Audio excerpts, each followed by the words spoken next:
Bueno, hoy estoy contento porque también nos acompaña nuestra operadora Luz Gabriela. Luz, muy buenos días, bienvenida al programa. Te perdiste el otro día, faltazo. Discúlpeme, es que yo tuve una presentación de música y tuve, complicaciones para poder ir porque era en la mañana. Pero igualmente un saludo para todos y nada, de nuevo con la presentación de Contexto. Qué lindo. Pero no te vas a huir así nomás. Contanos, ¿qué hiciste? ¿A dónde fuiste? Me he ido a la provincia de Quilmes, por así decirlo, y fuimos con varios de grupos de otras provincias para encontrarnos y hacer una presentación de una música, todos con su tipo de estilo, porque está la canción original, pero se ha modificado con nuestros propios compañeros de música y se ha grabado y me imagino que ya habrán publicado por YouTube para que lo vean. Ah, pero vos que sos músico, ¿qué tocas? Yo no puedo tocar ni siquiera el timbre. Yo soy charanguista de mi grupo de el campito comunitario y nada, pues es lo único que yo conozco, aunque puedo también decir que toco guitarra, por así decirlo. Ah, pero bueno, tocas charango. Claro. Ah, qué lindo.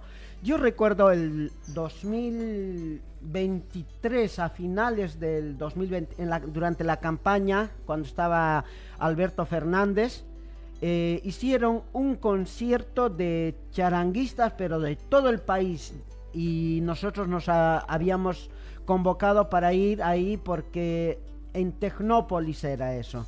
Y sí, habían tocado el himno nacional, pero no sé cuántos charanguistas, qué hermoso que era, que está en YouTube eso. Y contanos, ¿cómo es eso? ¿Fuiste vos ahí? Claro, yo he ido con mi grupo, pero no éramos un solo grupo. Vinieron también varios, pero lo que yo he ido en esto del sábado fue con unos 5 o 6.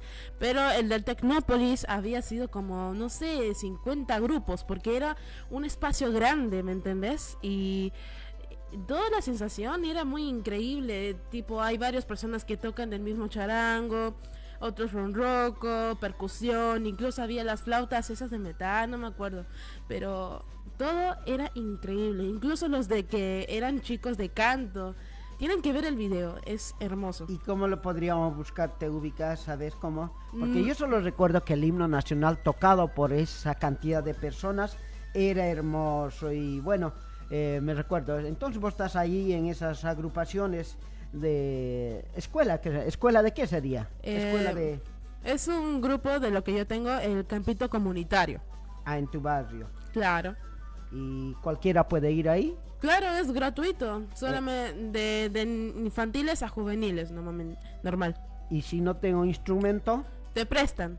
Ah, te prestan también, qué lindo. Entonces, los que viven cerca por la zona sur, por Mataderos Lugano, hay una escuelita ahí y entonces los que quieran podrían mandar también. No siempre para ser profesional de la música, sino que también es habilitar, estimular las neuronas a los chicos para que puedan desarrollarse.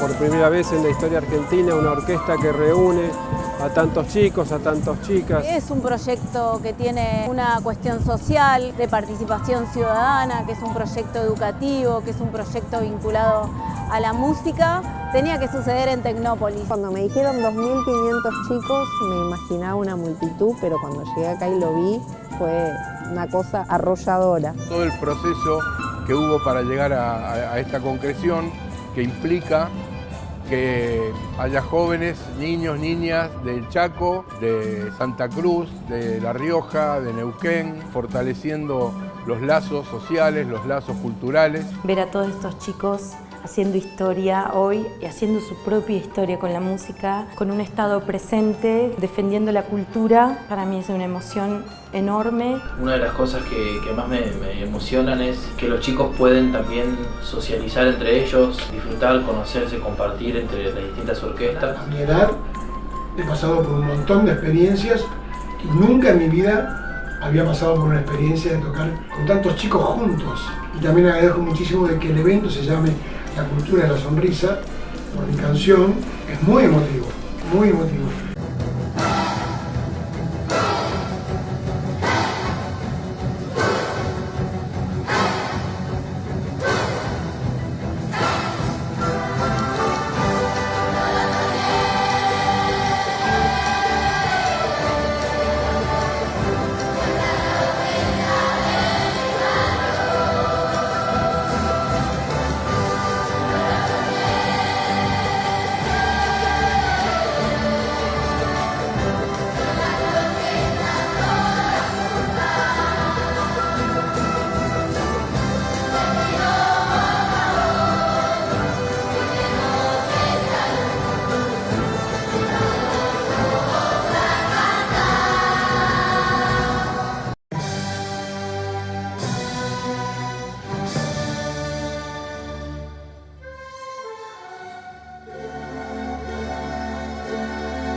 Ah, qué lindo, Luz. Entonces, antes, ¿vos fuiste a visitar ya la universidad? ¿En qué grado estás ahora? Estoy en 5º año, los últimos. Ah, este año te gradúas. Claro. Ah, qué lindo. ¿Ya visitaste la universidad? ¿Conociste? Porque yo tenía un proyecto, ¿no? De llevar a los jóvenes, a los hijos nuestros que son argentinos, y para poder estimular para que continúen con el estudio, quería llevarlos pues a la universidad, hacer conocer cómo es las aulas, cómo es la universidad, porque cuando yo entré por primera vez era un mundo diferente. Entras y ves carteles de todo tipo, propagandas, invitaciones, una lucha de ideas. O sea que la universidad es una usina del pensamiento. Ahí están todo tipo de pensamientos donde uno tiene que adquirir y seleccionar qué es lo que le conviene, ¿no? Claro. ¿Y fuiste ya vos?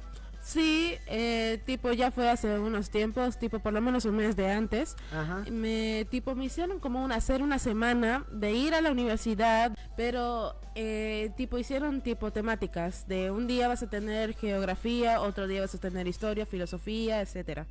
Y la verdad fue muy bueno, solamente que faltaba un poquito de inclusión, era medio apagado, pero igualmente muy bueno todo lo que había hecho pasado.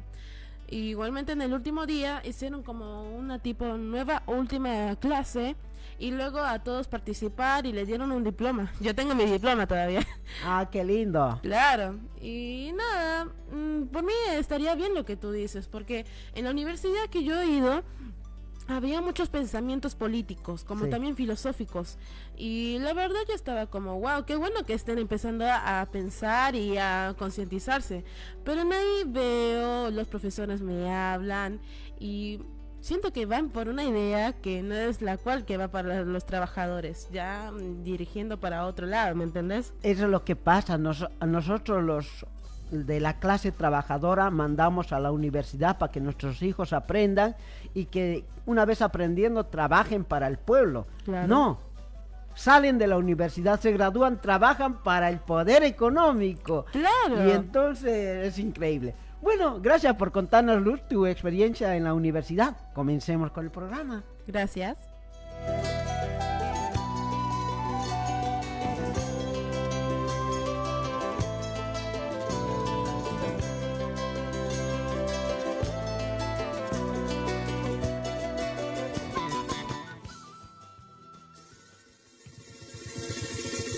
Nosotros somos privilegiados al amar a dos patrias.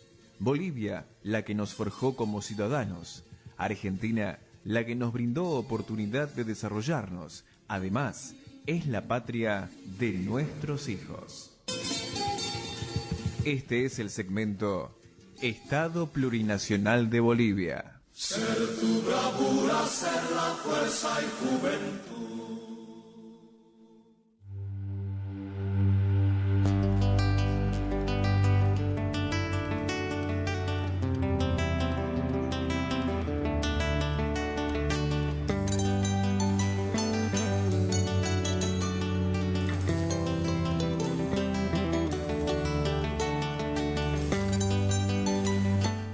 Bien, hoy queremos recordar algo que es muy importante. ¿En qué parte de la evolución humana nos encontramos nosotros? ¿En qué parte de la evolución humana nos encontramos? Porque no olvidemos que en la primera sociedad, después de salir de las cavernas, éramos nómadas. Veníamos de un lugar a otro para poder sustentarnos. Éramos recolectores, éramos cazadores. No teníamos un lugar específico. Como éramos nómadas, íbamos de un lugar a otro, según la época. En primavera estábamos felices en un lugar, pero en otro lado estaba en invierno. Y entonces teníamos que, del invierno para el verano, teníamos que mudarnos, caminar a esos lugares donde podíamos vivir bien. Entonces, de esa primera sociedad a la actual, que estamos ya viviendo en la era de la tecnología, del superhombre, ¿no? Que ya no quiere morir, sino está buscando la vida eterna. ¿En qué parte de eso nos encontramos nosotros como sociedad? Sabemos que China, Japón, Corea del Sur, otros países están muy avanzados en todo tipo de formas de vida, en la tecnología, en la forma de correlacionarse como sociedad. ¿Qué es bueno? ¿Qué es malo? ¿Qué podemos nosotros sacar de esto?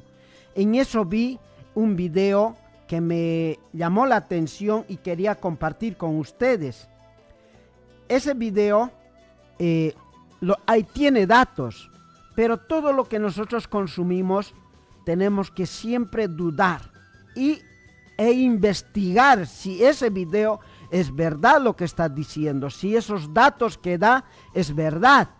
Y entonces recién podemos nosotros sacar nuestro criterio y compartir o a la vez difundir, porque muchos de ellos es simplemente para poder manipular, pero nosotros ya no somos los mismos de antes que nos podían manipular. Así que escuchemos el audio para ustedes que están en la radio y vemos.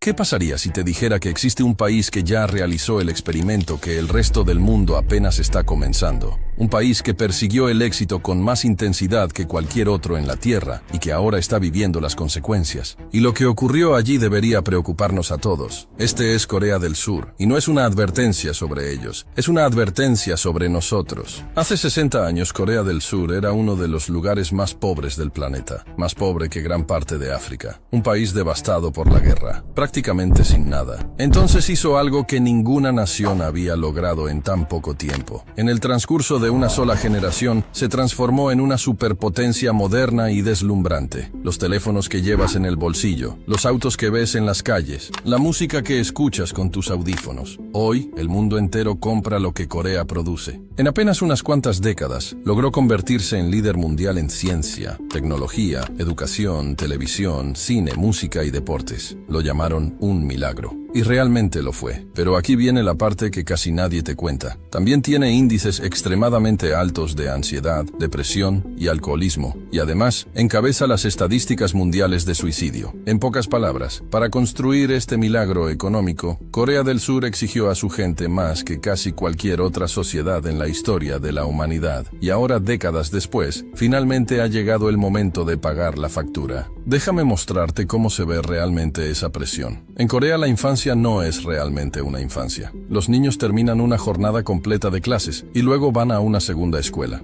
Son academias privadas conocidas como Hagwons, donde estudian hasta altas horas de la noche. Algunos niños no regresan a casa sino hasta las 11 de la noche. La familia promedio destina más de 1/10 parte de todos sus ingresos únicamente a estas clases particulares. Y eso solo para un hijo. Y lo hacen porque sienten que no tienen otra opción, porque todos los demás también lo hacen. Y si tu hijo se queda atrás, sienten que todo su futuro está perdido. Esto no es algo que simplemente se recomiende, es algo que se exige. Cuando esos niños llegan a la edad adulta, entran en una de las competencias más duras del planeta. Un puñado de empleos perfectos, un puñado de vidas perfectas, y millones de jóvenes agotados luchando por conseguirlos. Y las jornadas laborales son implacables. El trabajador promedio en Corea trabaja cerca de 1.900 horas al año. Eso equivale a unas 150 horas más que el promedio de los países ricos. Y diversos estudios realizados en Corea han relacionado directamente estas largas jornadas con algo mucho más preocupante. Se descubrió que los trabajadores que laboran más de 52 horas por semana tienen entre 3 y 4 veces más probabilidades de quitarse la vida.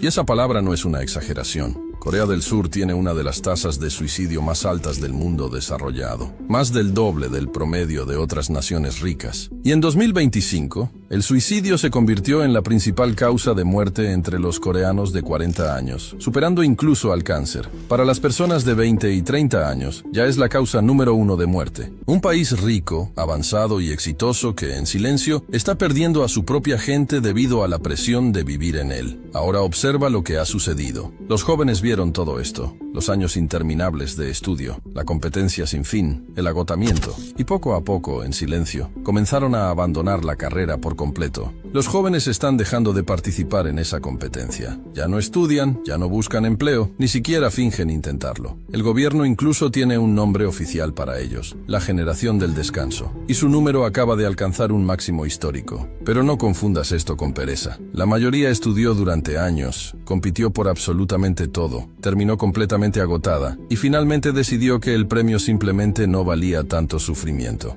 Por eso los jóvenes han dejado de casarse, han dejado de comprar viviendas y lo más impactante de todo, han dejado de tener hijos. Corea del Sur tiene ahora la tasa de natalidad más baja jamás registrada por cualquier país en la historia de la humanidad. La cifra es de aproximadamente 0.7 hijos por mujer. Para mantener estable una población, esa cifra debería ser de alrededor de 2 hijos por mujer. Corea está apenas en una tercera parte de ese nivel. En un año reciente, todo el país, una nación con más de 50 millones de habitantes, registró solamente alrededor de 238.000 nacimientos. Piensa por un momento en lo que eso realmente significa. Si nada cambia, Corea del Sur podría perder la mitad de su población para finales de este siglo. Las escuelas ya están cerrando. Pueblos rurales enteros se están quedando vacíos, habitados únicamente por personas de edad avanzada. El país está envejeciendo más rápido que cualquier otra nación en la historia. A Francia le tomó más de 150 años convertirse en una sociedad envejecida. Corea lo logró en apenas 25 años. Ahora el gobierno ya se dio cuenta, pero está realmente preocupado. Está destinando enormes cantidades de dinero para intentar resolver el problema. Bonos en efectivo por tener un bebé, pagos mensuales, subsidios para vivienda. En algunos pueblos rurales desesperados, incluso ofrecen el equivalente a $15,000 simplemente para que te mudes allí y formes una familia. Pero aquí viene la parte que realmente debería inquietarte. Ninguna de estas iniciativas está funcionando, porque no puedes pagarle a la gente para que desee una vida que luce agotadora. El problema nunca fue realmente el dinero. El problema era el tipo de vida que Corea estaba ofreciendo. Trabaja hasta el agotamiento, compite sin descanso, y tal vez si ganas, consigas un pequeño departamento y no tengas tiempo para disfrutarlo. La gente vio ese trato y en silencio decidió que no valía la pena heredárselo a un hijo. Pero aquí está la verdad que debería hacer que todos prestemos atención. Este no es un problema exclusivo de Corea, es un adelanto de lo que podría venir, porque todas y cada una de las presiones que terminaron por quebrar a Corea se están extendiendo ahora por todo el mundo. La competencia interminable. The day of the Sunum. Over 500,000 people sit for this exam every year. For them it is do or die. Los estándares imposibles.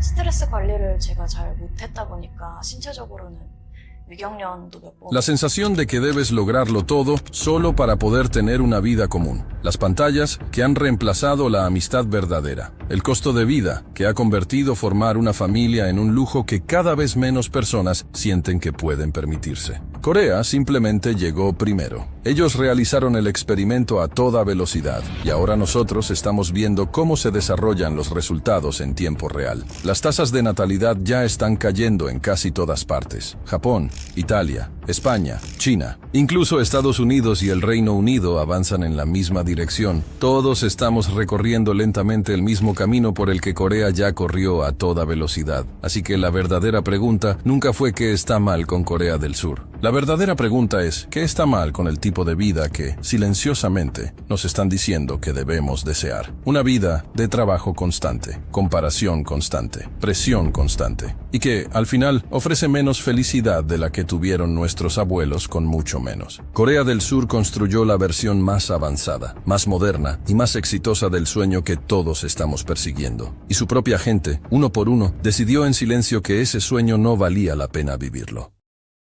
El sistema capitalista se basa en el egoísmo, egocentrismo, en el culto de la persona, del ego. Y ese sistema han aplicado ahí en Corea del Sur. Corea del Sur, como ser Tailandia y otros países de Asia, son países súper desarrollados en el tema de la tecnología. En la India, por ejemplo, los medicamentos, muchos de los que nosotros consumimos vienen de la India. Vienen de esos países que nosotros no producimos, pero ellos sí lo producen, porque tienen tecnología avanzada, pero todo es privado. Y para vos vivir en esa vida, tenés que ser excelente, tenés que competir. Por eso hoy en día nos hablan acá en nuestros países sobre la meritocracia. Quieren llevarnos a la competencia extrema. Y si vos nos rendís, llega este tipo de sociedades. El suicidio, la discriminación, la exclusión. Para no ser excluido, vos tienes que competir. Y si tienes que competir, tienes que recurrir a cualquier forma. Si tenés que pisar, lo pisás. Ese es el sistema capitalista. Pero, a ver, el texto o el video dice, da datos, ¿no? Pero yo me fui a investigar y a ver si realmente es así la tasa de suicidio, por ejemplo. ¿Es verdad?, le dije. Y me dice, sí, es cierto, Corea del Sur tiene una tasa de suicidio muy alta y es un problema grave que el gobierno considera un desastre social. De hecho, ¿no? Corea del Sur es el país con la tasa de suicidio más alta entre los países miembros de la OCDE. ¿Qué es la OCDE? La Organización para la Cooperación y el Desarrollo Económico. Es un organismo internacional integrado por 38 países, con sede en París. De todos esos países, de esos 38 países, Corea del Sur tiene la tasa más alta de suicidio. El número clave es total de muertes el 2024, cerrando el 2024, 14.872 personas, un aumento del 6% con respecto al año anterior y es la cifra más alta en los últimos 13 años. El 2025 me imagino que se ha mantenido sobre esos datos.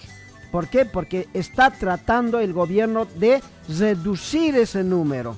Pero no es como una varita mágica y cambio todo, soluciono todo, no. Todo lleva un proceso. El impacto y las causas.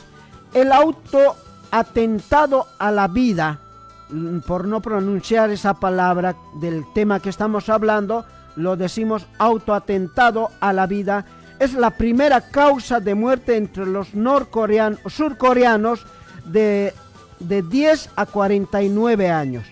O sea que desde los 10 a los 49 es un número del que se quitan la vida. En 2024 superó al cáncer como la primera causa de muerte para las personas de 40 años. Nosotros sabemos que en nuestras sociedades ese mal del cáncer es el número 1, el que se lleva la vida, ¿no? Pero del tema de quitarse la vida ha superado a esa enfermedad del cáncer. Los factores que contribuyen a esta crisis social son complejas e incluyen una intensa presión académica. O sea que hay una presión académica para superarse. Y también en lo laboral, presión laboral, dificultades económicas como las deudas. Obviamente, si vos no podés pagar tus estudios, algunos tienen que recurrir a la deuda. Y cuando no puedes pagar, ¿qué te queda? Es lo que estamos tratando. Los problemas de salud mental y el efecto contagio. El efecto contagio. Eso también tiene mucho que ver, también el efecto contagio, por la cobertura mediática de autoatentados a la vida de famosos. O sea que hay famosos que se quitan la vida y los medios de comunicación lo transmiten. Y cuando lo transmiten, muchos de esos seguidores de esos famosos también recurren a eso. Y entonces son varios factores al que lleva a que sea así allá en Corea del Sur. El gobierno de Corea del Sur ha implementado un amplio plan de acción para combatir su alta tasa de autoatentados a la vida. Marco institucional, creación del cuartel general para medidas contra el suicidio. Dependientes del primer ministro. Atención inmediata a los sobrevivientes. Los centros de prevención locales son enviados al lugar de un intento. Acompañan a la persona al hospital y brindan apoyo durante todo el tratamiento. Detección temprana. Los centros de prevención colaboran con otras instituciones para identificar y apoyar a grupos de alto riesgo. Oficiales de prevención. Cada gobierno local, acá sería cada gobernador de provincias, dedicado exclusivamente a la prevención de este flagelo que es el autoatentado a la vida. La línea las 24 horas es el 109. Como acá tuvimos el 104 para las mujeres que tienen problemas con sus parejas. El 104 me parece, donde podés vos llamar y pedir ayuda. Y allá en Corea del Sur es el 109 cuando tienes estos problemas, crisis de vida, ¿no? Se ha expandido el servicio de asesoramiento telefónico con planes para aumentar el personal en los centros. Apoyo a sobrevivientes. Se eliminaron los requisitos de ingreso para recibir ayuda con los gastos médicos. O sea que allá la salud todo es privado, se tiene que pagar. Pero como ahora ven que es necesario brindar ayuda a la gente que está con estos tipos de problemas, te asesoran o te curan después para que te puedas recuperar, te ayudan de manera gratuita. Miren, esas sociedades como en Estados Unidos, casi todo es privado. Si no tienes plata, vos no podés moverte, no podés hacer nada. Si te enfermas, te morís. Y habrá algunas ONGs que son también sin fines de lucro los que te ayudan, pero están abarrotados o llenos de gente, de pacientes. Personal especializado. Se aumentará el número de expertos en los centros de prevención. Guías para contenidos audiovisuales. Se difunden 4 principios para evitar la imitación. No detallar métodos, no presentar el suicidio como solución, evitar la apología y tener especial cuidado con el público joven. Control en Internet. Se busca la eliminación y bloqueo de contenido dañino en línea y se planea modificar la ley para agilizar este proceso. En noviembre del 2025 el gobierno firmó un acuerdo con líderes de diversas religiones, católicos, protestantes, budistas, para promover una cultura de respeto a la vida. Mirad, están recurriendo a la religión, a todo, para evitar eso. ¿Pero por qué necesitan evitar eso? Ahora vamos a saber. La educación obligatoria se exige formación en prevención del atentado a la vida en las escuelas. Apoyo financiero y legal. Se gestionan factores de riesgo con deudas, pobreza o despidos. Análisis de causa. Se realizan autopsias psicológicas para comprender mejor las causas y mejorar las políticas.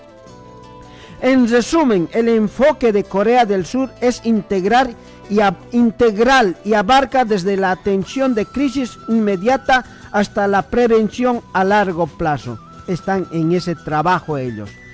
Y otro problema que tienen también allá en Corea del Sur es la tasa de natalidad. La tasa de natalidad en Corea del Sur en el año 2025 fue del 5,0. Fue del 5,0%. 5 nacimientos por cada 1000 personas. O sea que juntamos 1000 personas y de esas 1000 solamente hay 5 personas, 5 niños, 5 bebés. Esta cifra supone un aumento respecto al 4,7 del 2024. Pero el indicador clave es el índice de fecundidad, hijos por mujer. El 2025 fue mujeres gestantes y que han dado a luz el 0,80. El 2024 fue el 0,75. O sea que ha aumentado. Del 75 fue el 24 y el 25 con esas promociones, con esas facilidades, ha aumentado al 0,80 de hijos nacidos. Aunque ligeramente ha mejorado la tasa de natalidad de Corea del Sur, sigue siendo una de las más bajas del mundo. O sea que hay suicidio alto en Corea del Sur. Y ya nadie quiere nacer o ya nadie quiere tener hijos. Hay una baja natalidad. Por ejemplo, la tasa de natalidad acá en la Argentina se encuentra en un marcado descenso y se puede medir de dos formas principales. Tasa bruta de natalidad fue de 9.9 nacimientos por cada 1000. En Corea del Sur habíamos dicho del 0,80% me parece. Acá en la Argentina 9 de cada 1000. A ver, vamos a revisar en Corea del Sur cómo era la natalidad de cada 1000. 5 bebés de cada 1000 personas. En la Argentina era 9,9 nacimientos por cada 1000 habitantes, el 2025. Según datos del 2024, esta tasa era de 11, o sea que había 11 de cada 1000. Ahora la tasa de fecundidad, el número medio de hijos por mujer es de 1.4. El índice de fecundidad fue de 1,5 hasta el 2024. Este valor está muy debajo del 2,1 necesario para el reemplazo. O sea que están haciendo 1,4 ahora. Para poder reemplazar esta generación que están cobrando jubilación, necesitamos que sea del 2,1. Pero si están haciendo 1,4, nos está faltando la mitad acá en la Argentina. Entonces, la tasa de natalidad en la Argentina nos está mostrando una tendencia disminuyente y constante, pasando de más de 26 nacimientos por cada 1000 habitantes en el año 1950. En el año 1950 había 26 nacimientos de cada 1000. Hoy 2025, hoy ya 2026, pero los datos son del 2025, son 9. De 26 a 9 nacimientos. En Corea del Sur ya es 0,88%, casi nada. Se dan cuenta, ya nadie quiere tener hijos allá en Corea del Sur. Y nosotros no nos vamos a quedar con estos datos que dan alguna preocupación, ¿no? Necesitamos también dar una esperanza. Nosotros desde conocimiento de los Andes, del vivir bien, tenemos una propuesta, una esperanza. Esa esperanza sería el Allin Causay, que es en quechua, el vivir bien. El Suma Camaña, el vivir bien en Aymara. En guaraní, no sé, discúlpenme, pero tiene que haber. Y el vivir bien en español, y también en Asia tenían el arte del vivir, que es de la filosofía del confucianismo. Nosotros tenemos esa propuesta del vivir bien, del vivir en complementación. No todos somos iguales, no todos tenemos la misma capacidad, pero sí nos podemos complementar, vivir en comunidad, no solo pensar en una persona, en que yo puedo. Y muchos de nosotros no podemos lo que algunos pueden. Y entonces al que no puede lo vamos a pisar, como hoy en día al caminar por las calles en tanto frío acá en la Argentina. Me cruzo con gente tirado en la calle, en verdad, tirado en la calle. ¿Ah? Y te da pena, una pena. ¿Qué podés si vos mismo estás luchando para no caer en esa situación? Hay gente tirado y también familias durmiendo en la calle. Ese es el sistema capitalista. Pero nosotros todavía en América estamos viviendo medianamente bien. Imagínense en Japón, imagínense en esto del que estamos hablando en Corea del Sur. Si vos no competís, no aprobás, estás excluido. Y hay una competencia intensa, pero ellos tienen tecnología, nosotros muchos de estos productos del celular, de la netbook, de algunas herramientas tecnológicas que usa la inteligencia artificial, vienen de esos países, de Tailandia, de Corea del Sur, de Japón, de China. Ellos producen esa tecnología y luego lo ensamblan en los países desarrollados como Estados Unidos, Alemania y otros países. O sea que todos los países de Europa y América dependen del continente asiático, porque ahí tienen la tecnología avanzada. Entonces nosotros tenemos esa propuesta de vivir bien, en armonía, respetando a la madre tierra, porque nosotros vivimos de la madre tierra. Si la madre tierra cambia, se inunda, así como está habiendo el calentamiento global, en Europa se están quemando con 40, 42 grados. Busquen, googleen cómo está la temperatura, el calentamiento global en Europa ahora. Nosotros estamos acá con frío, pero no es un frío natural, sino es un frío producto del calentamiento global, porque los glaciares se están derritiendo y cuando se derriten pues desprenden frío. Y en los lugares como está en verano allá en Europa se están quemando. Hay videos donde ponen una sartén afuera de la ventana y luego ponen un huevo y están haciendo huevo estrellado. Y por ejemplo China ya ha sacado un sistema de riego como una lluvia artificial. Desde los edificios están regando, como nosotros vemos en las plazas, ¿no? Un aparatito que dispara agua para regar el césped de la plaza. Ese mismo sistema desde los edificios están regando y haciendo llover para bajar la temperatura. Y también hay unos autos que son como autos bomberos que disparan agua al espacio y hace que caiga el agua y baja la temperatura. Pero ¿quién hace eso? ¿Quién se preocupa de eso? Un gobierno. ¿Cuán importante por eso es saber elegir? Muchos protestan contra los gobiernos, pero es verdad, los políticos, los gobiernos son los que deciden. Pero ¿quiénes los eligen? Somos nosotros. Y para eso necesitamos nosotros cultivarnos, darnos cuenta qué nos conviene, qué no nos conviene. aprender a investigar su que es hoja de vida, currículum vitae de cada candidato, cuál es su modelo, cuál es su propuesta, si tiene una coherencia de lo que dice hoy y con lo que dijo durante su vida pasada, ¿no? ¿Por dónde pasó? Porque no todos aparecen así de la nada, todos tenemos una hoja de vida, y en esa hoja de vida están las huellas de los que hemos trabajado, de lo que hemos hecho. Y nosotros como poder popular, como pueblo que elegimos a nuestras autoridades, tenemos que aprender a elegir.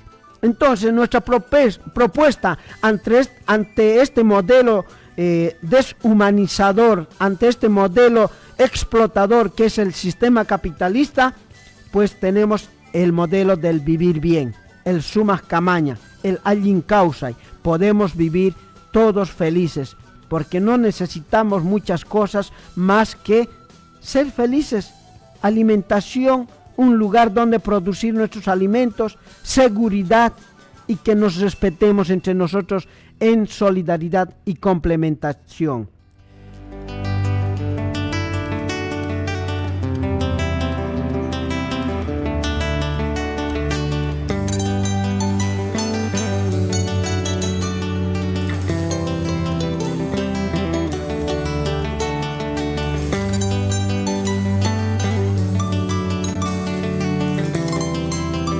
Bien, según lo que han escuchado, comparando esas sociedades avanzadas con las nuestras, habrán escuchado poder decir, tendrán sus criterios. ¿Qué es lo que nos espera? ¿Cuál es el futuro? Nos dicen que estamos yendo a ese modelo de Corea del Sur, a ese modelo de los europeos también. Hoy en día están sufriendo con el calor y también tienen ese problema de la natalidad, no quieren tener hijos, pero hay una sociedad envejecida y que no trabaja. ¿Por qué creen que de acá de Latinoamérica se van jóvenes allá a Europa a hacer trabajos, por ejemplo, del sembradío, las mujeres a cuidar a ancianos? Y en algunos casos hay una oferta de que podamos ir jóvenes a formar familia allá en Europa, porque hay poblaciones despobladas y no quieren que se despoble, hay puro gente mayor. Y entonces están invitando, están entregando terrenos gratis para que puedan ir a vivir allá y poblar. Pero tener hijos es lo más hermoso, pero cuando ves que el mundo está mal, que se está deshumanizando la gente, hay inseguridad, hay el cambio climático que ya no se puede prever. Vos sembrás tus productos y hay sequía y no puedes cosechar. O si sembrás, hay intensas lluvias, inundaciones, también se echa a perder tu producto. Entonces, ¿en qué quedamos? Ya la vida ya no da para prever, ya no da para proyectar. Entonces, eso es lo que está ocurriendo. ¿Pero qué es lo que ha ocasionado esto? Es el sistema capitalista. El sistema capitalista enriquece a unos cuantos poderosos. Esos poderosos van a las montañas, explotan con su tecnología, contaminan los ríos, ya no hay vida para las poblaciones. Con su riqueza y su maquinaria van a la Amazonía, a los bosques, a talar y deforestar los árboles. Y entonces todas esas cosas van haciendo que haya el cambio climático, que es la destrucción de nuestro planeta. Y la vida pues corre riesgo. Y así, ¿quién va a querer tener hijos? Comuníquense, manden su mensaje, 2 minutos. Todos siempre bajo el respeto. Digan lo que quieran decir, siempre bajo el respeto. Tratamos de ser un programa alternativo, no ser uno más de lo que hay, de lo que conocemos. Cada uno puede elegir qué programas, qué tipo de palabras, qué tipo de mensajes quiere recibir. Uno elige, pero nosotros queremos ser una alternativa donde haya este respeto y la complementación, intercambio de saberes. Todo lo que nosotros sabemos es nada en comparación de lo que saben otros. Pero si nosotros intercambiamos el conocimiento, vamos a mejorar. Hay esperanza.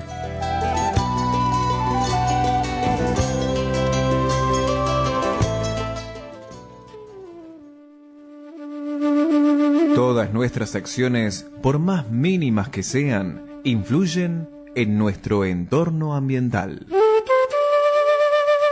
Ser racional es pensar, entender y actuar de acuerdo a la razón y a la lógica. Existen varios tipos de inteligencia. En contexto, elegimos desarrollar nuestra inteligencia emocional. Este es el segmento Ser Humano.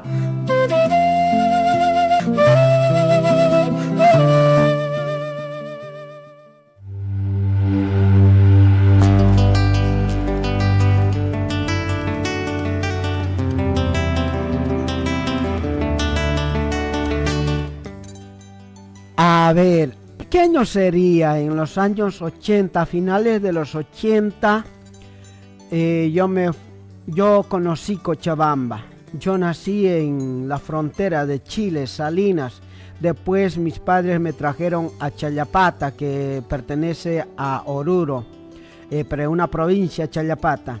Y ahí es frío, así como ahora acá en la Argentina sentimos frío, es frío, que se congelaba allá le decimos pileta, pila, ¿no? Pila, acá canilla del agua, se congelaba y tirábamos agua hervida para descongelar y que salga agua. Hay veces reventaba el caño del agua.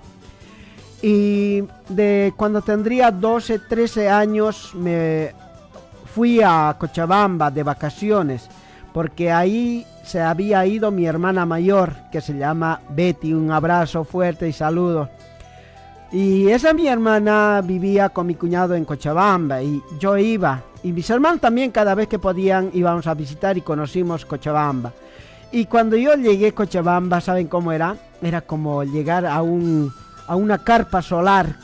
Había muchos ruidos de grillos.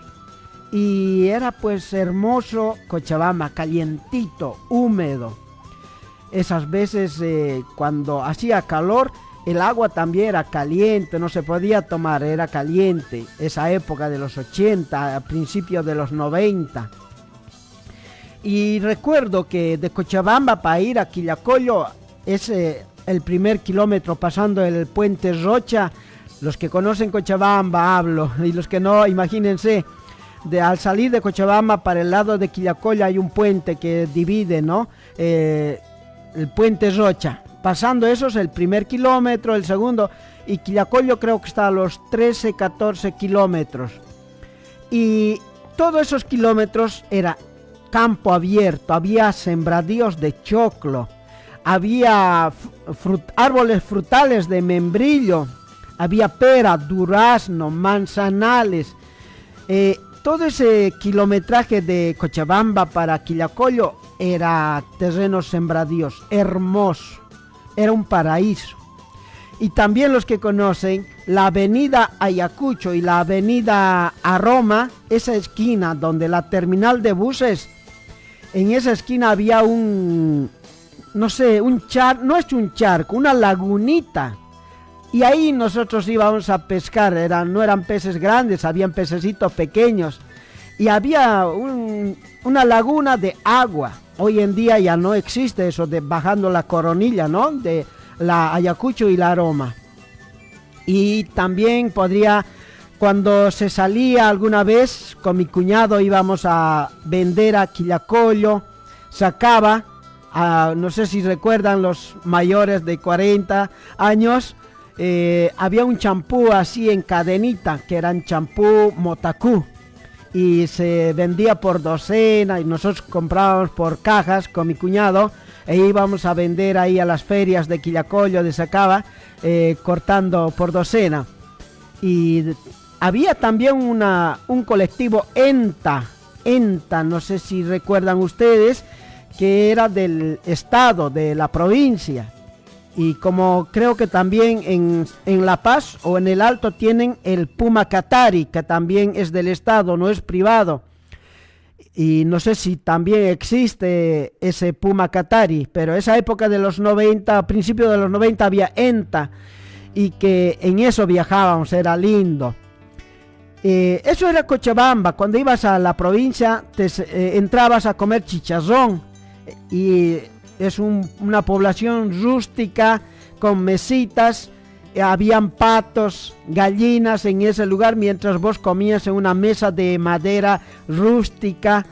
Era hermoso, se comía chicharrón, y en eso pues se escuchaba también las musiquitas del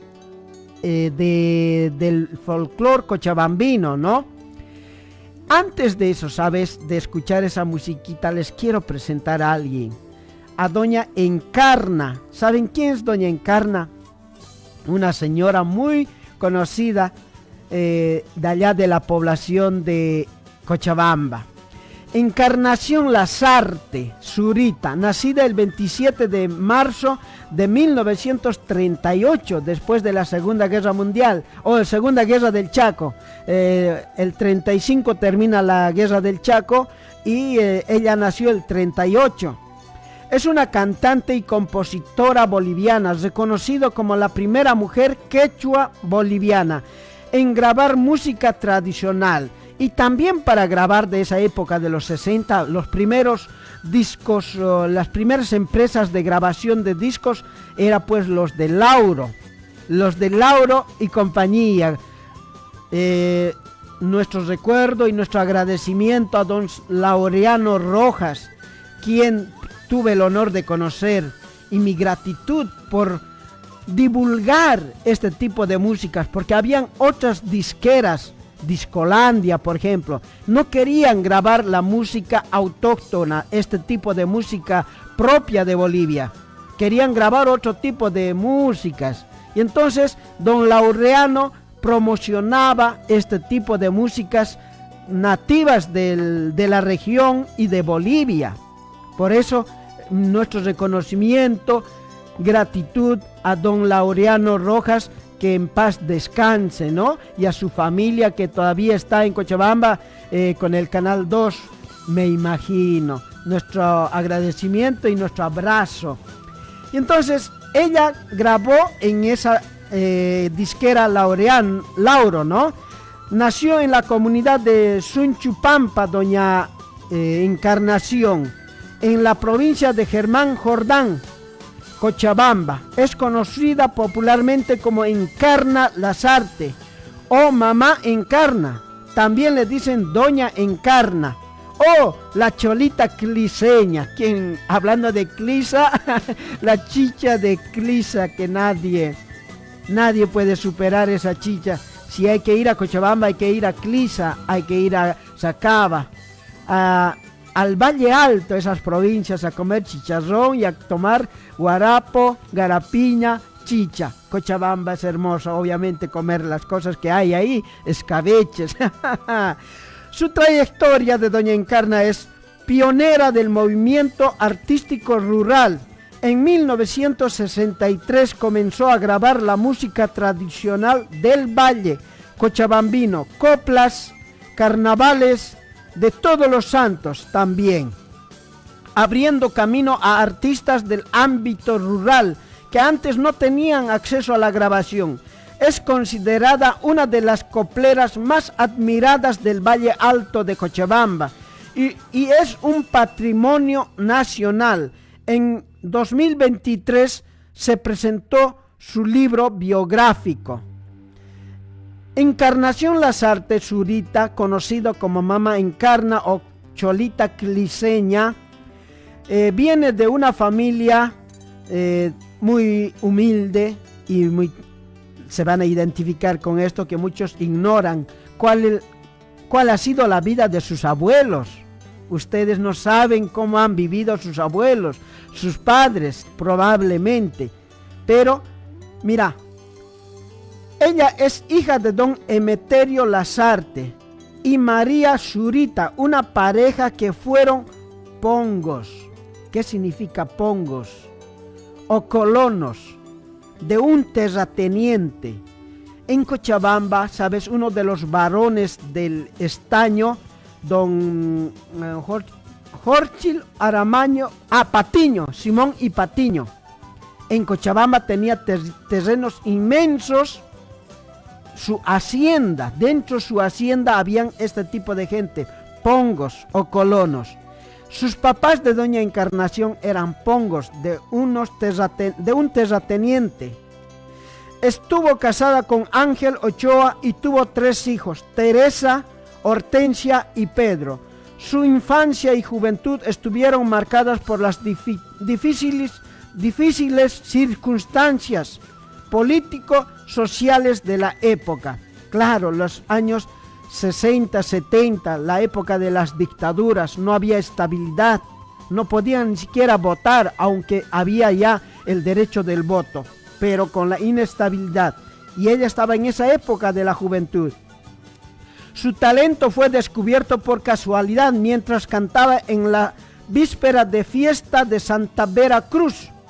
Su llamativa voz la llevó a grabar sus primeros discos en 1963, rompiendo barreras al iniciar el movimiento artístico rural en Bolivia, hasta entonces limitado a artistas urbanos.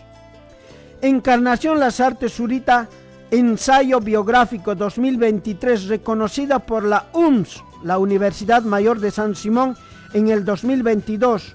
Hoy, a los 88 años, es un símbolo de fortaleza y patrimonio nacional que mantiene viva la tradición de la nación quechua. Los invito a escuchar cómo llegué a Cochabamba y qué escuchaba.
Mama Encarnación Lasarte, Ushuequitapa Bolivia Manta Taquirihuaycua.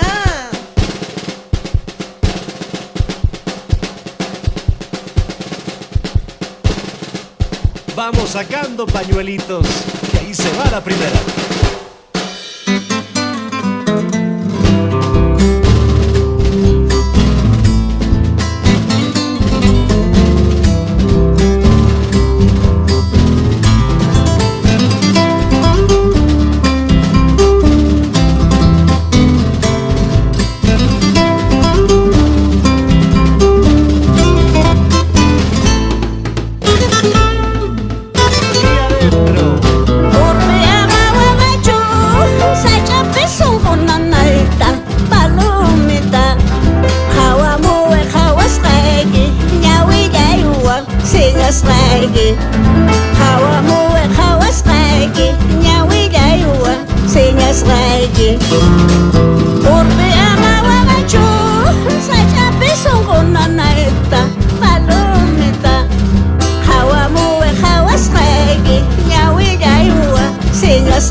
Ahí está doña Encarnación, que todavía la tenemos en vida.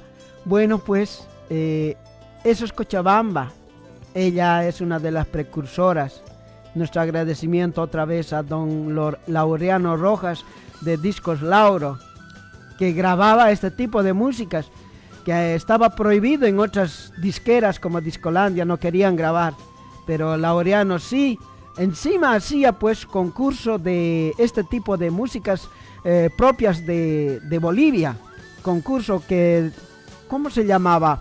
Aquí Canta Bolivia, me parece que era el concurso, y daba premios y venían artistas de todo el país. Ahí estaba Boni Alberto Terán, también ustedes lo conocerán. Había muchos artistas así de este tipo autóctonos. Trataban de conservar nuestra identidad, nuestra música y dejar un legado, ¿no? Y que hoy los jóvenes todas estas músicas puedan difundir, mejorar, pero sin perder la esencia. Uno de ellos también fue del que utilizó nuestra música, nuestro ritmo, fue de Alcohólica. Ustedes lo deben de conocer. Yo mismo fui fanático de Alcohólica, pero después de que Alcohólica se hizo antipueblo, pues ya dejé de seguir, y encima ya no es un amigo nuestro, sino que ya se ha pasado al lado opuesto, ese grupo rockero Alcohólica, que utiliza nuestros ritmos autóctonos. Nosotros lo hemos seguido, lo hemos apoyado. ¿Por qué? Porque nos identificábamos con nuestra música, con nuestros ritmos. Pero cuando estos ya se pasan al otro bando, pues tendrían que devolvernos, ¿no? Ya no usar eso en nuestra música, nuestro ritmo ancestral. Así que eso es Cochabamba, recordando a nuestra querida Llacta, porque yo nací en la zona andina, casi en el desierto, pero hoy en día pude crecer en Cochabamba. La amo a Cochabamba como si fuera mi tierra de nacimiento. Y Segundita antaban a mamay.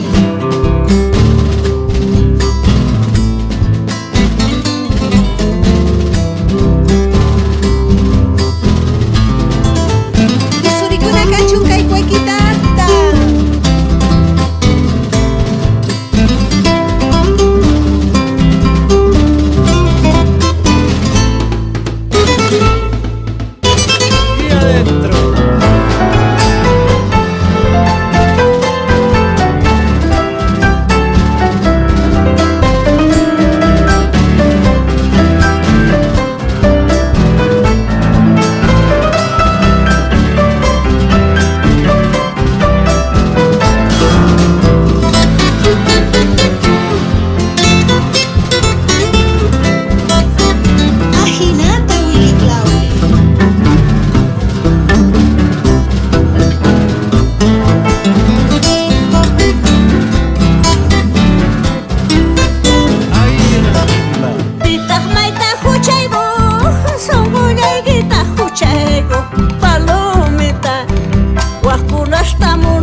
Saber lo que pasa a nuestro alrededor es muy importante, así como saber lo que pasa en otras partes de nuestra casa común.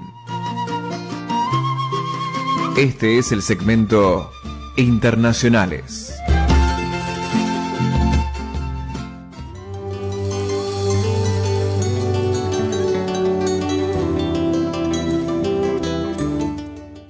Bien, a ver, vamos a hacer un resumen de las noticias internacionales más relevantes de hoy, 4 de julio del 2026. No podemos olvidar que hoy es 4 de julio, aniversario de independencia de Estados Unidos. Estados Unidos fue colonia de Inglaterra. Los ingleses mandaron gente a Norteamérica. Y estos tomaron ese territorio de Norteamérica y un día como hoy se independizaron de Inglaterra. Así como nosotros, los suramericanos o los americanos, nos hemos independizado de la colonia española. Nosotros éramos colonia de España. Ellos eran colonia de Inglaterra, siendo ingleses y otros países, ¿no? De Holanda, son de diferentes países que habían logrado colonizar Norteamérica, pero eran colonia dependiente de Inglaterra, del rey de Inglaterra. Un día como hoy ellos se independizan y luego empiezan a tomar todo Norteamérica, sometiendo, exterminando a los pueblos originarios de ese territorio norteamericano, los Pieles Rojas, los Sioux y otros que no recuerdo muy bien, pero hubo muchos pueblos ahí en Norteamérica. Pero ¿quién los exterminó? Fueron estos colonos invasores de Inglaterra, ellos, y sobre esos cadáveres han fundado lo que hoy se llama Estados Unidos. Entonces, 250 aniversario de los Estados Unidos de Norteamérica. Estados Unidos conmemora sus 250 años como una nación profundamente dividida por la figura de Donald Trump, quien se ha mostrado como la atracción central de las celebraciones en Washington, en medio de una ola de calor histórica. Norteamérica. El congresista demócrata Jaime Raskin afirmó que los padres fundadores no aprobarían la política migratoria de Donald Trump, que hoy está llevando Donald Trump. En su mensaje por el aniversario, el Papa Francisco ensalzó a los inmigrantes que contribuyeron el país y pidió proteger a los vulnerables. El Papa Francisco en su momento, cuando todavía estaba, ¿no? Él había había pedido que luchen por los derechos humanos y de los inmigrantes. Y eso es lo que está ocurriendo allá en Estados Unidos, seguramente también acá en los países de Sudamérica o colonias de Sudamérica, porque Bolivia ya es una colonia de Estados Unidos. El presidente Rodrigo Paz es un títere de Estados Unidos. Ahí gobierna la embajada estadounidense. Acá en la Argentina, sin duda, nadie va a dudar, también es una colonia de Estados Unidos. Teníamos la esperanza de que en Perú podamos rescatar la soberanía del Perú. ¿Quién ganó? Una hija de Alberto Fujimori, Keiko Fujimori, una derechista, también colonia de Estados Unidos, títere de Estados Unidos. También teníamos la esperanza que en Colombia continúe el proceso democrático y de desarrollo en Colombia con Gustavo Petro. No, ganó la derecha, títere de Estados Unidos. Y así, toda Sudamérica está volviendo a ser colonia de Estados Unidos. La única esperanza que tenemos acá, próximo en octubre, en las elecciones de Brasil, ojalá en Brasil podamos mantener y a partir de ahí recuperar la soberanía de los países de Sudamérica. Y entonces nos vamos a ver a Venezuela. Los balances de las víctimas en aumento, la cifra de muertos por los terremotos de magnitud 7.2 y 7.5 del 24 de junio asciende a 2.646, con más de 12.600 heridos. Hay como 2.600 o 2.700 personas muertas, ¿no? Y hay 12.600 heridos. Historias de tragedia y rescate. Medios como la BBC relatan el desgarrador testimonio de un hombre que vivió colapsar el edificio donde estaba su esposa e hijos. Por otro lado, los equipos de rescate de Italia, Suiza, fueron condecorados como héroes de Venezuela por su labor. Nuestra solidaridad al hermano pueblo de Venezuela por la desgracia que está ocurriendo, ¿no? Por el terremoto. Y cuando vos conoces el interés del poder, el interés de los dueños del mundo, no está de más dudar que ya no es natural todas estas tragedias. Son productos de estos intereses de los poderosos que quieren dominar, exterminar a la humanidad. Entonces, nos vamos a Medio Oriente. Tensión nuclear y reconfiguración de alianzas. Irán revisa su doctrina nuclear tras las amenazas de Israel. Irán está considerando revisar su doctrina nuclear y el compromiso de no desarrollar armas atómicas. Además, reafirma su control sobre el estratégico estrecho de Hormuz, lo que ha generado adversidades a Estados Unidos y en la ONU. Netanyahu y Donald Trump acuerdan reunirse a pesar de las recientes tensiones. El primer ministro de Israel y Donald Trump acordaron una reunión presencial en Washington próximamente. Claro, estaban entrando en una pacificación con Irán y Estados Unidos. ¿Quién se ha opuesto a esta pacificación? Israel. Israel bombardeó otros países para romper esta pacificación. Y ahora Donald Trump le llamó a Netanyahu y le dijo: vení, vamos a conversar. ¿Y en qué quedará? Seguramente Estados Unidos está desesperado de que haya paz, porque Irán no es posible someterlos. Y entonces estamos perdiendo. Y en octubre también tenemos elecciones del Parlamento, de los legisladores. Y no queremos perder. Así como estamos yendo a perder. Necesitamos apaciguar y acomodar la economía y también el costo de vida en Estados Unidos. La población de Estados Unidos está enojado. Y entonces necesitamos apaciguar la economía para poder convencer de que tenemos que ganar con los legisladores en Estados Unidos. Y por esa preocupación seguramente le va a decir a Netanyahu: mira, no te metas, apaciguemos y después si querés continuamos, pero necesitamos apaciguar, firmar una paz. Y espero que sea así y que no se agrave mucho más la guerra que está ocurriendo, ¿no? Ahí en Medio Oriente y en otros lugares. Bien, después tenemos la guerra en Ucrania. Rusia y Ucrania continúan con intensos intercambios de ataques aéreos.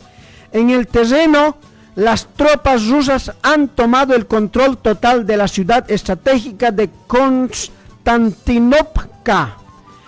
Y el Papa en Lampedusa, el Papa León XIV, censuró la política migratoria de los estados europeos durante la visita a la isla italiana, Lampedusa. Lampedusa conocí cuando un bote había muerto con decenas de ciudadanos africanos. Y eso ha indignado a la población. Pero ¿quiénes eran esos que han muerto? Que del África, que en Yemen hay una pobreza extrema y estaban escapando de esa pobreza para llegar a la isla de Lampedusa. y luego entrar a Italia. Lampedusa pertenece a Italia, pero en el medio de ese trayecto hay gente que ha pinchado los botes de esos inmigrantes, y ha sido una tragedia, y que sigue siendo una tragedia, porque ese es el lugar más cercano para poder entrar a Europa desde el continente africano. Y busquen tragedia en Lampedusa, y por eso el Papa León XIV había visitado esta isla, y desde esa isla ha condenado las políticas de la Unión Europea. Ha afirmado que los muertos en el mar son víctimas de decisiones tomadas u omitidas por políticos, obviamente. Conflicto en Asia. El conflicto entre Afganistán y Pakistán escala tras el derribo de 4 drones afganos, y Afganistán está lanzando ataques aéreos contra objetivos del ISIS en territorio pakistaní. El año pasado también se enfrentaron entre Pakistán e India, si no me equivoco, y por suerte se apaciguaron. Por eso decía Donald Trump que me merezco el premio Nobel. Yo he apaciguado 5 guerras, decía. Pero sin embargo son sus políticas las que están generando estos conflictos, intereses de saqueo de recursos naturales. En cada país hay recursos naturales estratégicos para el futuro de la tecnología, por ejemplo, para que funcione la inteligencia artificial. Necesitan centros tecnológicos para poder recibir y mandar, enviar, procesar datos. Y en esos centros de tecnología de inteligencia artificial necesitan mucha agua, porque genera mucho calentamiento, y como necesitan enfriar, van a buscar o están buscando lugares fríos, como acá en Sudamérica los glaciares. Y también estaba buscando Donald Trump allá en Noruega, esos países, lugares fríos. En esos lugares quieren instalar.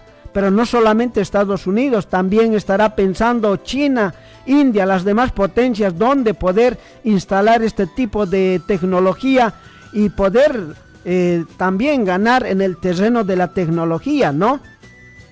Y volviendo a Latinoamérica, pues tenemos próximas elecciones en Brasil. Ojalá los hermanos brasileros tomen conciencia. Ahí tienen que también identificar a uno de los que más predomina y condiciona a los evangelistas, a esos de la iglesia que dice Iglesia Universal.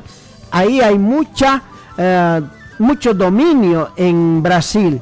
Pero ¿por qué la gente recurre a este tipo de iglesias o de religiones? Justamente por la necesidad, por la pobreza. Lo único que tienen de esperanza para poder mejorar su vida es la esperanza en un Dios, en un ser supremo. Y Brasil tiene una población inmensa que también sufre de pobreza, ¿no? de injusticia social. El único que ha podido llevar justicia fue el compañero Luis Lula da Silva. Él es un mecánico que fue sindicalista, se presentó muchas veces a la candidatura presidencial y no ganó. Y en los años más florecientes de América, junto a Rafael Correa, junto a Néstor Kirchner, junto a Evo Morales, en Paraguay Fernando Lugo, y así en Honduras estaba también un tal Zelaya. Todos esos compañeros en los años del 2003-2005 pudimos dar dignidad a los pueblos. En especial Lula da Silva en Brasil ha sacado a más de 30 millones de pobres a la clase media. 30 millones. Mira, la Argentina tiene 46 millones de habitantes y casi como una Argentina ha sacado de la pobreza allá en Brasil, ya que Brasil tiene una población más de 230 millones, me parece. 230 millones. Es el país con más habitantes acá en Sudamérica. Y eso se viene en octubre, esas elecciones en Brasil.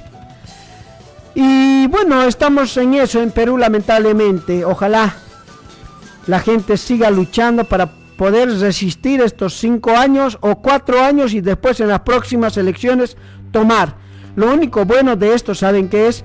Que en Perú hemos perdido, en Colombia hemos perdido, pero hemos perdido con unos décimos. 50%, 49% hemos sacado. Solo con el 1% nos han ganado. Pero esos 49% son gente ya despierta. Antes llegaban a este nivel de competencia de los candidatos los derechistas, todos de derecha. Y la población pues votaba lo que podía, lo que quería. Pero hoy en día han votado de manera consciente, 49%.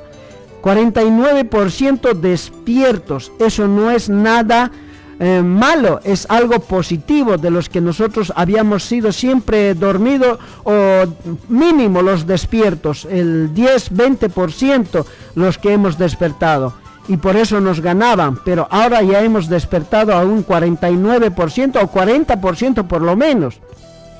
Y acá en la Argentina también hay que seguir luchando, hay que seguir despertando para poder recuperar la soberanía, algo de dignidad argentina, porque hoy en día todos han utilizado a la Argentina como un modelo negativo, ¿no?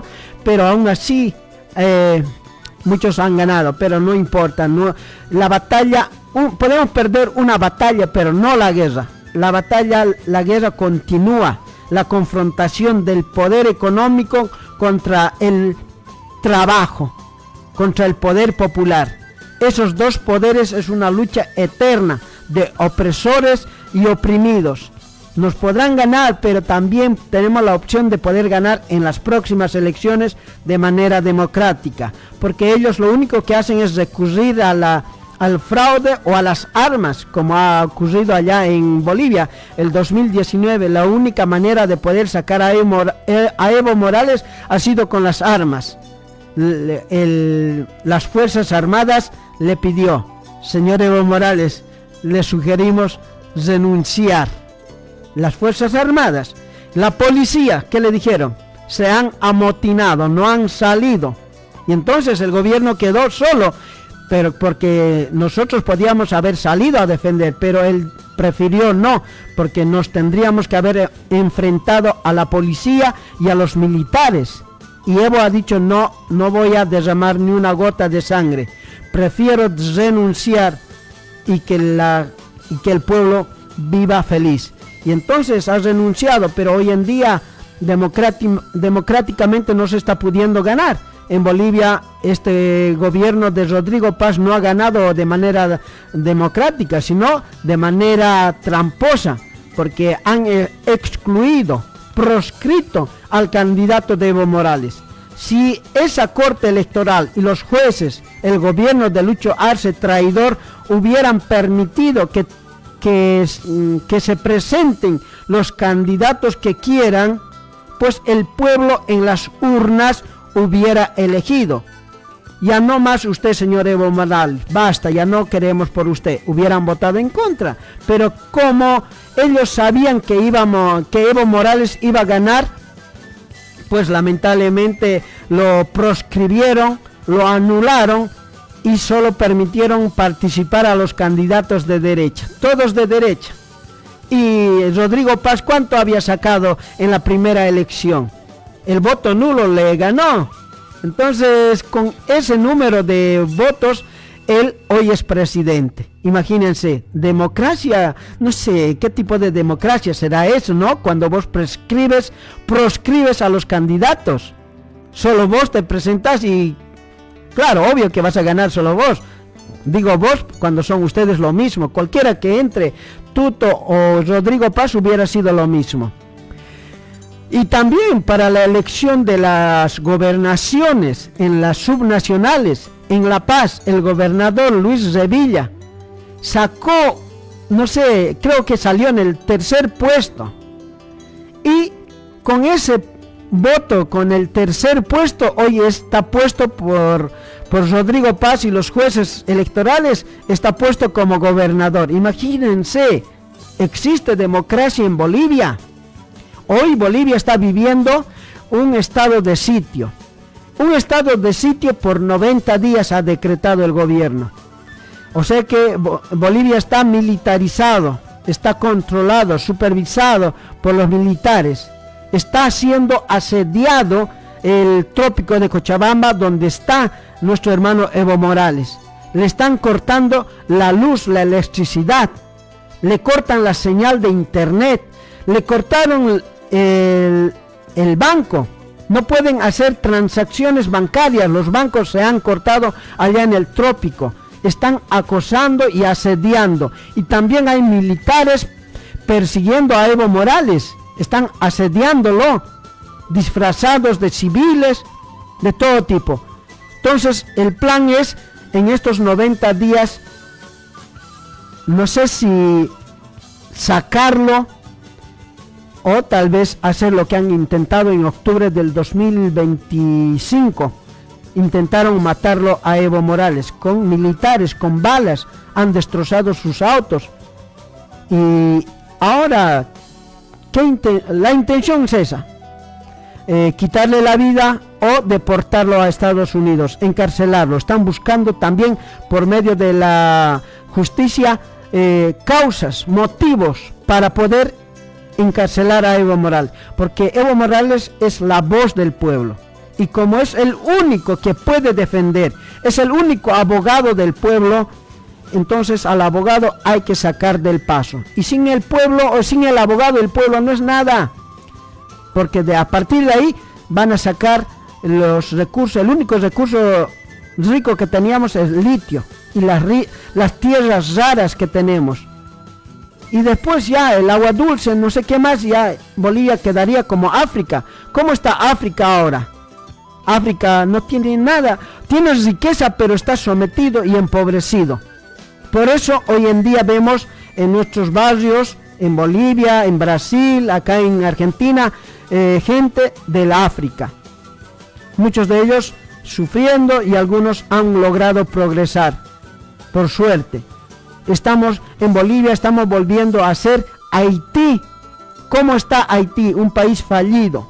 Otra vez, como cuando fuimos pobres en la década de los 80, de los 90, Bolivia era la segunda Haití. Haití 1, Haití 2, Bolivia. Y ahora estamos yendo a ese camino. ¿Dónde van a ir nuestros jóvenes? Así que, eso, muchas gracias por seguirnos, por acompañarnos. Luz, tus palabras de despedida. Nada, de que lo único que puedo decir es que la charla muy interesante. Lo importante es eso, ya que como va a haber las elecciones de Brasil, sí o sí hay que tener mucho en cuenta a quién tenemos que elegir, ya que los políticos son los que nos dan derechos, lo que necesitamos en la sociedad. Eso hay que ser muy conscientes. Ahora que estoy estudiando sociales, hay mucho que decir, la verdad. Así, en la próxima entonces, por favor, tráenos tus temas del colegio, qué es lo que está pasando o qué es lo que hablaron, el tema adolescentes. ¿Qué te parece? Para el próximo programa, ¿no te comprometes a traer un tema? Podría hacerlo, pero lo sentiría que sería un día más de clases. Arre. Claro. Dale, entonces el próximo nos hablas para empezar el tema del tema adolescentes o colegio. Hasta el próximo sábado los dejamos. Muchísimas gracias con un tema musical de acá. ¡Fuera! ¡Fuera! ¡Fuera, Yankees de América Latina!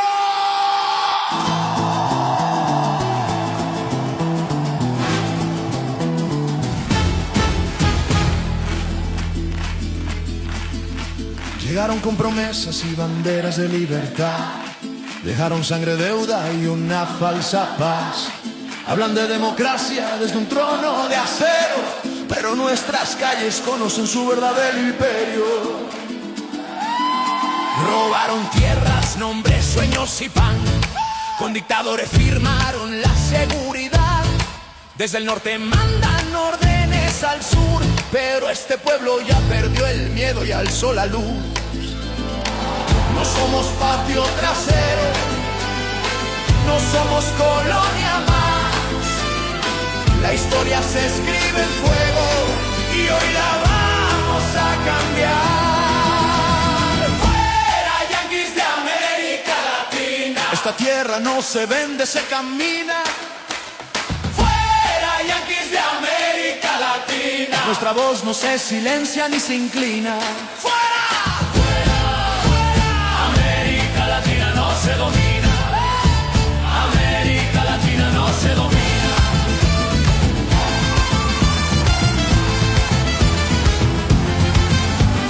Países militares sobre pueblos sin voz. Corporaciones mandando más que Dios. Llaman ayuda a saqueo legal, pero la dignidad no la pueden comprar. Desde el río Bravo hasta la Patagonia, un mismo grito rompe la hegemonía. Indígena, obrero, estudiante y canción, somos millones latiendo en revolución. No somos su negocio, no somos su botín. Aquí manda la memoria de los que lucharon